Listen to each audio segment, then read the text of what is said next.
Welcome. This is Harvesting Seeds, part of the Saving Your Own Seeds webinar series. This is part 4 of our series. My name is Kate Henderson, and I'm director of the Heirloom Seed Sanctuary. And this, as a webinar, you can ask questions at any point, unless you're viewing it after the live version. So at that point, feel free to email the Heirloom Seed Sanctuary with any questions. So I'm Kate Henderson, as I mentioned, seed saver and gardener for the Heirloom Seed Sanctuary. The Heirloom Seed Sanctuary is a ministry of the Sisters of Providence of St. Vincent de Paul. It is sanctuary for a collection of locally adapted seeds brought here in the late 90s by local organic farmers Carol and Robert Moak. This seed collection includes vegetable, flower, and herb varieties that they grew for their market garden: onions, cucumbers, tomatoes, lettuce, beets, and carrots, spinach, peas, beans, and almost any other commonly available variety. The Heirloom Seed Sanctuary defines the word heirloom as meaning a variety that either has been or is worthy of being passed down through generations, just as furniture and other items are lovingly made to this day for the purpose of being passed down in families. Heirloom varieties are always open-pollinated, which means, according to the Bauta Family Initiative on Canadian Seed Security, OP, open-pollinated, produce seeds that closely resemble the parent. OP varieties are a result of combining parents that are genetically similar. If you plant an OP, save the seed, and grow that seed the next season, the plants will look like the ones you grew last year. One of my seed-saving teachers has been John Navazio, organic plant breeder and author of the book Organic Seed Grower. He begins his book by explaining the significance of seed saving. Seed is the vital link to our agricultural past. All of the changes that have occurred in the domestication of our crops are a reflection of the ingenuity and perseverance of our agricultural ancestors. This is even more wondrous when we realize that all of the plants we rely on for our very existence are derived from wild plants that were not usually succulent. In fact, they were often bitter or sour, far beyond what our modern palates would tolerate. The modern crops that grace our table daily are all derived from a much larger number of plants that were found to be edible and were used extensively by our hunter-gatherer forebears. While natural selection had already shaped these wild plants, the selection pressure of the people who first grew them under cultivation further changed them to better suit their needs." End quote. These webinars are for beginner seed savers, those who are just starting to develop their relationship with a particular favorite vegetable, flower, or herb plant variety. Seed saving can be complicated, but for some plants it is very simple. So we will focus here on those simpler types so that you can experience success and lay a foundation on which to build your seed saving practice. I believe that we are all born seed savers, since in essence, seed saving is just sorting desirable plants from undesirable plants, good-tasting fruits from bad-tasting fruits, whole, healthy seeds from less desirable seeds, etc. Just watch a child with a box of colored candy and you'll see how we do this naturally. In live workshops, I do this exercise with adults, and the same pattern arises. See the chipped, damaged blue Smartie? That one got popped into a mouth right away. It was no good for saving. We want to help you develop the precious relationship of midwife to your plants.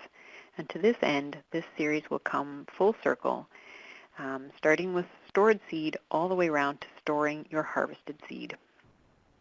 These webinars are based on a workshop series that was hosted originally by Carol and Robert Moak until 2008, and then by myself. It's a series of 5 workshops, each of which is timed according to what a seed saver in Kingston, Ontario, Canada can expect to be doing in their seed garden. They therefore occur every other month through the growing season, and we recommend that you view them in that order at the appropriate time of year. This photo is Robert Moak on the left with 2 of the Sisters of Providence enjoying his delicious tomatoes. These are not gardening workshops. Gardening is involved, of course, but there are many great gardening resources out there, so we will leave you to find those while we focus on seed saving. I have heard that 9 out of 10 bites of our food, whatever doesn't come from the sea, relies on seed, since even livestock eat seeds and plants. I myself was a professional gardener for many years before I thought to save seeds of my own, but now I find it a very enriching, meaningful activity, and I hope to facilitate that same reverence in you. Plant varieties that for thousands of years have been cultivated by humans are living beings in direct, reciprocal relationships with humans, providing us with nourishment and beauty while we provide them with a safe nursery for their seeds and a healthy growing situation for them as plants. This comes to the heart of the kindness of the mystery of creation. To paraphrase Father Thomas Berry, the universe is a communion of subjects, not a collection of objects. I wish you awe and wonder on this journey to saving your own seeds. So this is part 4, second to last of our series, and it is on harvesting seeds. We get lots of questions about how to know whether your seeds are ripe, how to know when to harvest the seeds, and these are very good questions. So this particular webinar is based on 2 live workshops that were hosted here this year, harvesting wet seeds, which was based on tomatoes and friends, and then harvesting dry seeds, which were beans and friends. And of course, we will define those for you. These are our topics for today's webinar that we'll cover: timing the harvest generally, and then some more specifics based on wet seed versus dry seed. We'll define those 2 for you. And our specific examples for today will be tomatoes, which are a wet seed crop, and lettuce and beans or peas, which are the dry seeded crop. And then we'll talk a little bit about the importance of after ripening as well. So timing your seed harvest generally, we are often harvesting seeds, usually harvesting seeds in the fall. And in the fall here, in this location, we get a lot of, we start to get a lot of rain. Often we're quite dry through the summer, but we generally start to get quite a bit of rain.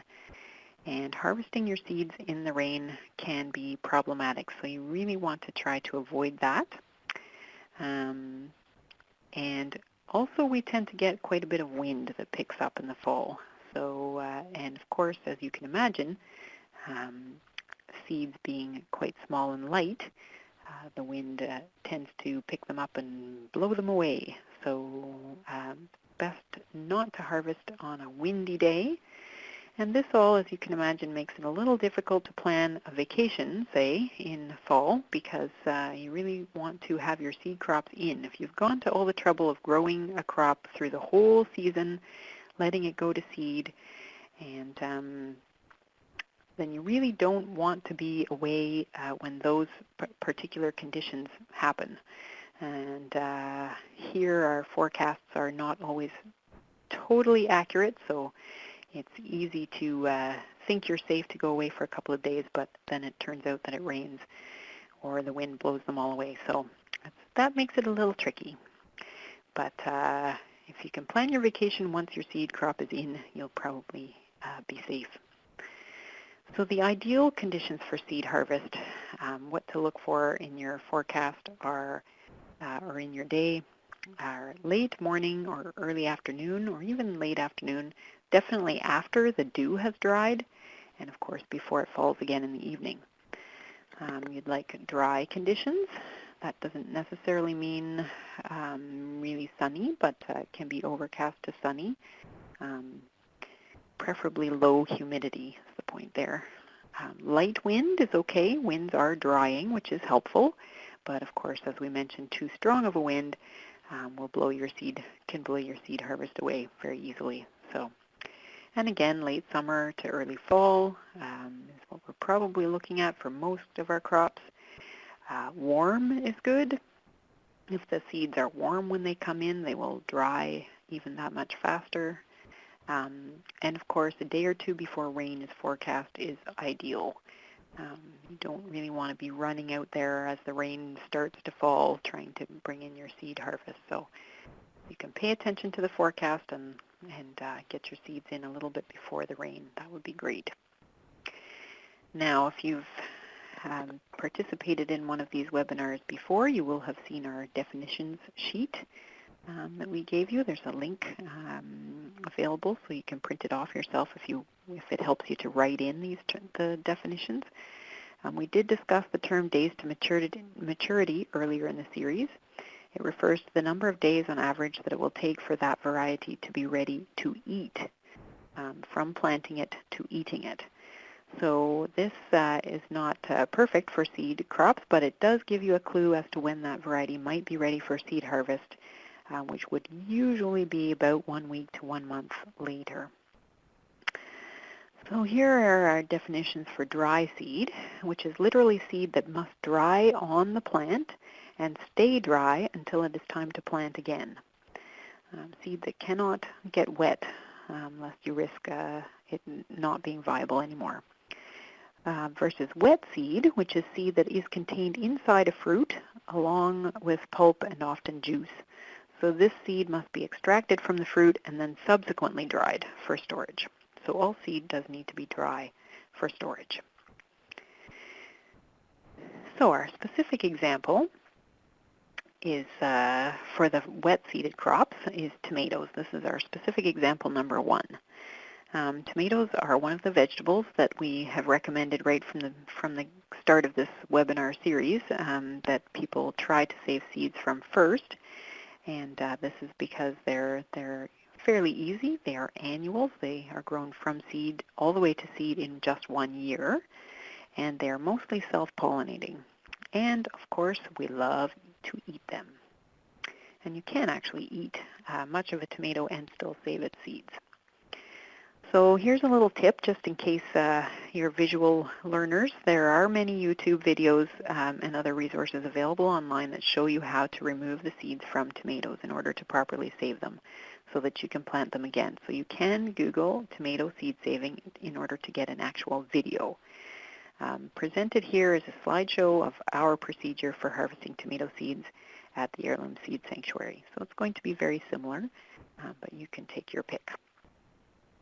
So first of all, pick your tomatoes at the time you would eat them. So when they are looking absolutely delicious on the vine, at their perfect ripening time, you can pick fruits that are true to type so they look like what they're supposed to look like, what they've been described to you at that time when you would pick them to eat them. Then you should probably let them after ripen for up to a week more. And we'll have a bit more on after ripening later on at the end of this webinar. So after sitting inside for 3 days to 1 week, your seed tomatoes should still look healthy and delicious. And please do compost any that have started to rot, because those won't be the best for seed saving. Please notice that these tomatoes have been harvested into a cardboard basket that is labeled with their name. In this case, it says Moscow there. The number 12 afterwards probably refers to the year, and you can obviously put any other information on their label that you wish that's useful to you, but definitely their name.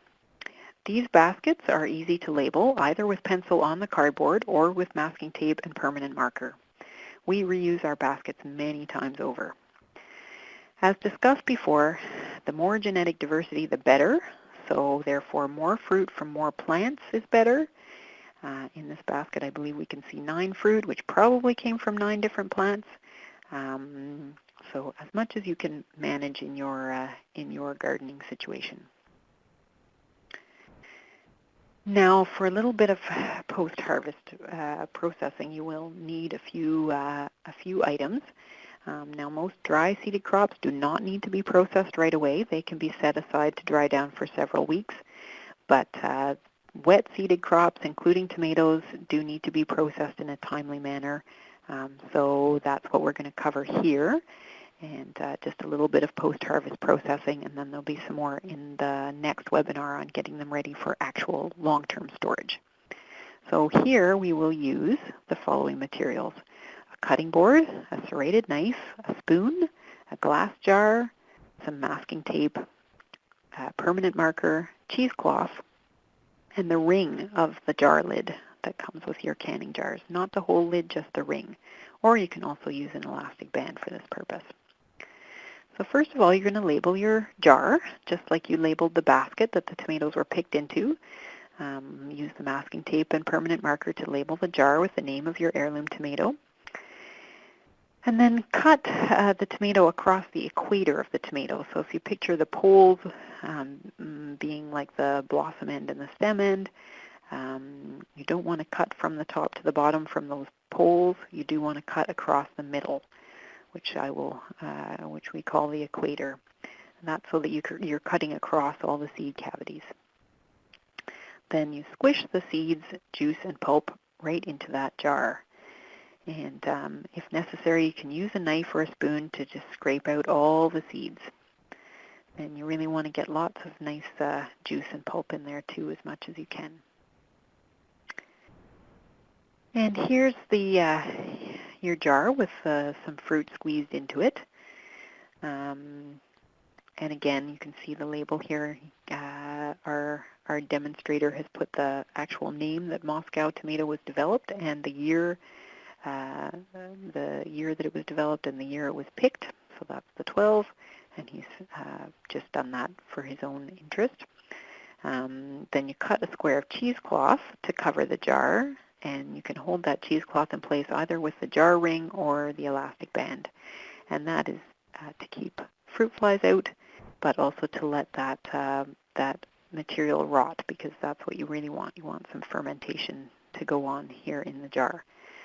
So you can make lovely sauce or salsa with the meat of the tomatoes that you squeezed, from which you squeezed out the seed. In fact, it's a good idea to taste each bit of tomato as you cut them to make sure you are saving seeds from delicious tomatoes.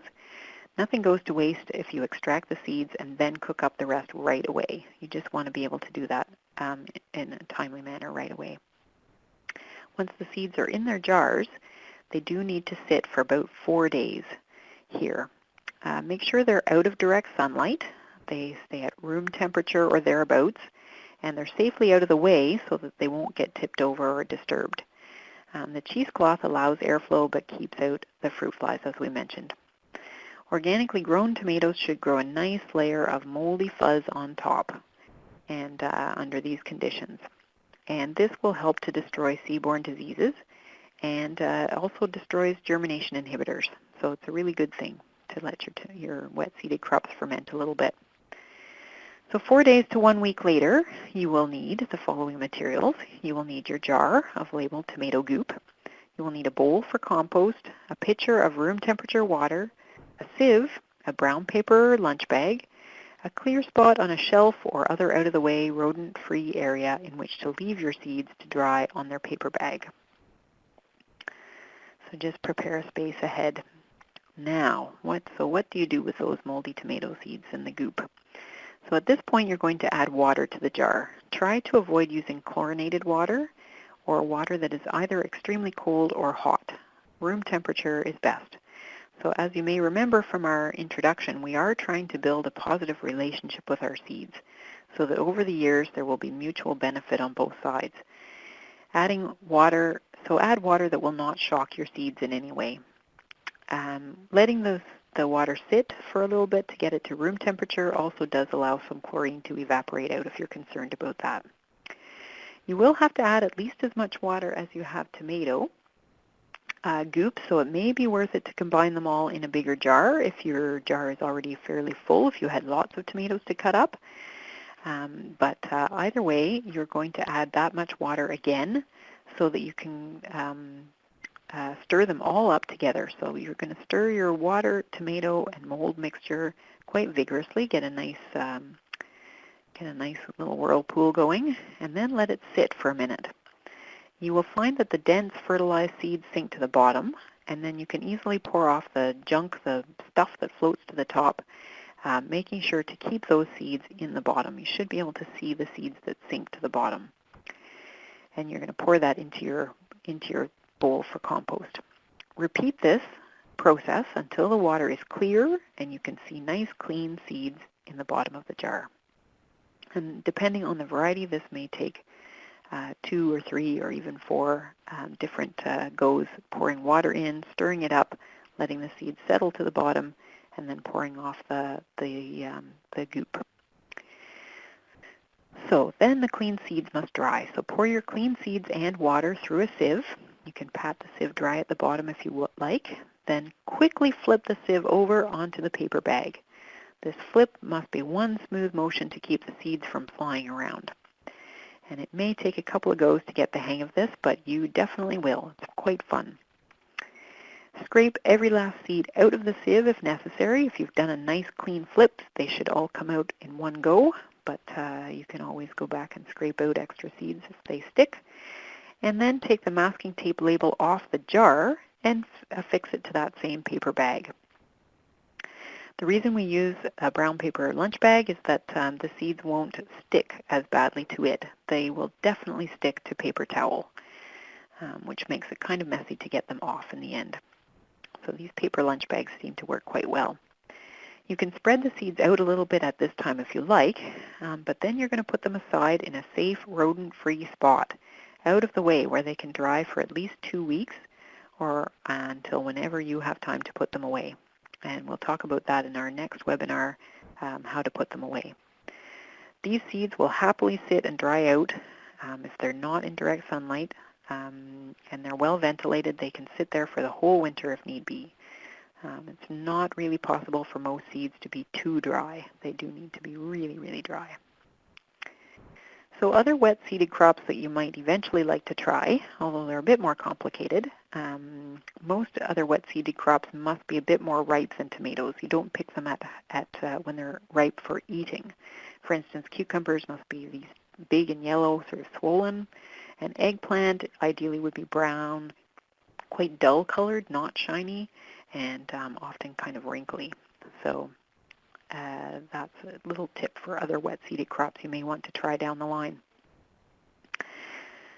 Our specific example number 2 is our lettuce, which is a dry-seeded crop. So just a reminder there, seed that must dry on the plant and stay dry again until it's time to plant.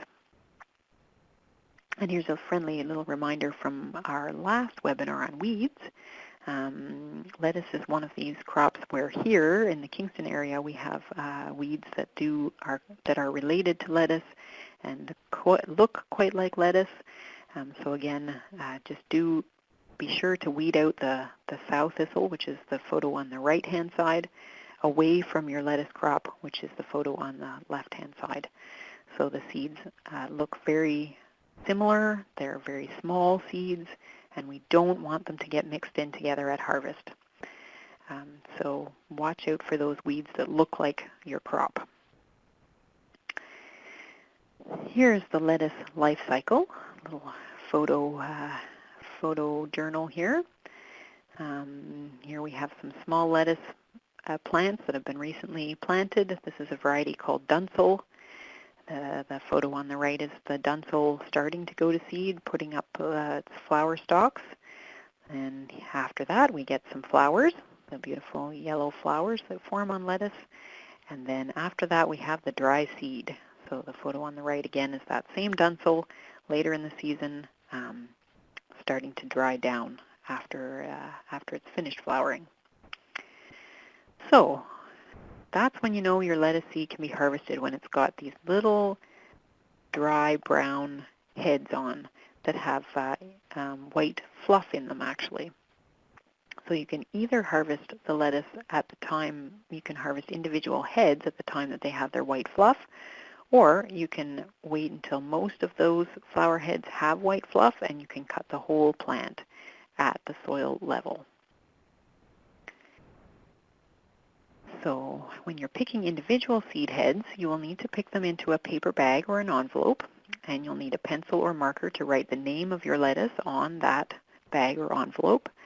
In this example, we're using a lettuce variety called Dunsel. So lettuce seeds are formed by those beautiful yellow flowers we saw. And remember from a previous webinar that from a plant's perspective, the purpose of a flower is to reproduce. So it's not really to look pretty for the humans. Those are its reproductive parts. So that you will find the seed where the flower was. And there will be multiple small yellow flowers on each lettuce plant when it's blooming, each of which will then dry down, turning brown, and they'll get that white fluff on that you can see in the photo. Lettuce are related to dandelion. They're in the same family group, distantly. So we can be sure that that white fluff used to enable the seeds to fly away before they were domesticated into the tasty, useful plants of lettuce that we now know. So domestic lettuce domestic lettuce no longer sends its seeds flying on the wind. Instead, it waits for us to gather the seed, remove that fluff, and plant it again in future years. So that's just one way that the lettuce is cooperating with us humans and has been bred to do that over the hundreds of years. So that's the way to harvest those individual seed heads as they dry down. And you may want to do some of that because the lettuce seeds don't all come ripe at the same time exactly. But once most of the flowers are dry and have that white fluff, you can harvest the whole plant if you like. So this is when the lettuce plants are drying down and more than 50% of those little heads have formed that white fluff. Then you can cut the whole plant at the soil level and place it in a large paper bag, such as a yard waste bag or a big grocery bag, and or you can lay it out on cardboard under cover, as long as it can be labeled and kept safe from rodents. Again, these are very tasty seeds. So cutting multiple plants in this way is your best bet of getting a large, genetically diverse seed crop, enough to share with friends and neighbors and at your local seedy Saturday or Sunday. So some processing of this seed will be necessary later on to clean it and get it ready to share, or to plant. But this can be done later over the winter as you have time, and it will be the subject of the next webinar in this series. So at this point, you just want to get that lettuce out of the rain, under cover, at the right time. So to recap, this time with classic heirloom 4 Seasons lettuce, also known as Cap Saison. Your labeled, rogued, and true to type, as per previous webinars, 4 Seasons lettuce crop is the photo on your left-hand side. Then you can see a little bit closer up on the right-hand side that you can eat some of those leaves at the right time to eat the lettuce. It's okay. Help yourself to some leaves. Just do not eat the whole plant. Please feel free to eat some of the outer leaves. Here it is sending up its reproductive stalk in the center there on the left-hand side, and then it's blooming on the right-hand side. The beautiful yellow flowers, again with its namesake. Here we have those individual heads, flower heads starting to form. The red ones have not yet opened. The yellow ones have obviously opened with their yellow petals. And then right in the center we have one that's already finished. It's starting to dry down and it's formed its white fluff on the top. So that individual head in the center there is ready to harvest. And then of course you can harvest the whole plant once most of those flower heads have formed their fluff and they're drying down. So here's a labeled paper bag that allows further drying inside. And obviously these have been harvested, the whole plant, and put into a labeled paper bag, and now they're sitting in a dry, ventilated, and rodent-proof area in our Heirloom Seed Sanctuary. So that's our how to harvest your lettuce seeds. Now our specific example number 3 is beans. And beans are harvested at this time of year. Peas are harvested in a mostly similar fashion, very similar to beans, but they are usually ripe for seed much earlier, of course, because they're planted earlier. So by this time of year, you've likely already picked some dry, rattly pea pods off your vines for next year, and you've turned those vines under or composted them. And now it's time to do the same thing with your beans. So here's our bean life cycle.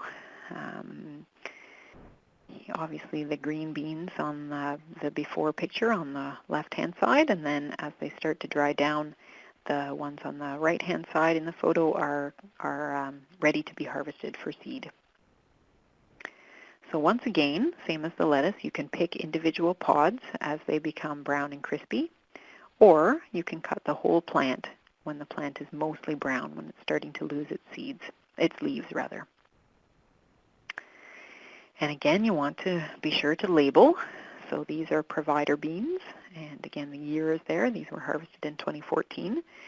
Notice the masking tape label on the basket, and the name is also written in pencil on the cardboard. So label, label, label.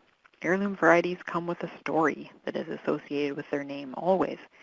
And if you lose the name, you've lost the story. But if you forget the story, but you have the name, you can always look it up again. So these beans were again brought inside into a dry spot. They were picked fairly dry and were placed somewhere safe from rodents where they could continue to dry even further until they are further processed. So at some point they will get taken out of those pods, but for now all we need to do is get them inside out of the rain so that they can continue to dry down further. If beans get wet at this stage, they will likely start to germinate, and then they will rot because, of course, we can't plant them. We're going to have a long winter before we can plant them, so they will probably rot if that happens. So it's really pretty critical that they be brought in before a rain and kept dry after that.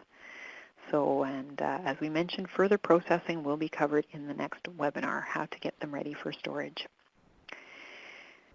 Now, just a few words on the importance of after ripening, which literally just means ripening after harvest. And there's a few reasons why this is an important concept for most of our seed crops. So bringing seeds in, harvesting them from the field and bringing them inside to sit and ripen even further is important because here in this part of the world we have a short season, and it does tend to rain in the fall. So bringing in the seed harvest when it's not all the way ripe, and then allowing it to continue to dry down and ripen indoors definitely increases our food and seed supply. It increases the number of varieties that we have available to us to eat. So that's a wonderful, important reason to bring things indoors to after ripen.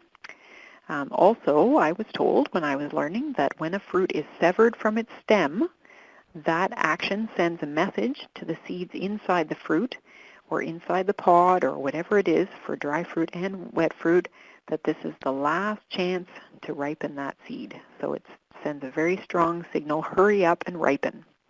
And of course this does take a few days. Plants move quite a bit slower than we do in general, so it can take at least a few days in the case of perishable fruit like tomatoes, and sometimes up to a few months for these storage butternut squash, for example. Their seeds are going to be much more viable if you can let them sit inside the fruit for quite a while afterwards, without rotting, of course. You do want to watch for rot. And lastly, drying of seeds is critical. The drying part is the most important, since seeds that stay damp will definitely mold and die. So, but drying can't really be sped up by adding heat, because that would cook the seeds. People have tried this, and it doesn't really work. So slow drying using proper ventilation and time indoors is the best method for drying your seeds down, and that's another example of after ripening, of course. The seeds will continue to ripen. So I'd like to take a little time at this point to thank a few people that helped with photos, in particular for this webinar. Mike Hammond, Andreas Francescos, and Landon Chatterton all contributed photos to this one, so thanks very much for that. And here's our seed-saving resources slide that we have at the end of every webinar. These are my favorite resources in terms of books and online, and a planting calendar there, so please do look for those in your local library or purchase them yourself. And again, thank you to the Bauta Family Initiative for Canadian Seed Security and to the Sisters of Providence of St. Vincent de Paul, both for helping to host these webinars. And I hope you will join us for our last webinar, number 5, which will be on sorting and storing your seeds, getting them ready for storing. Thanks very much.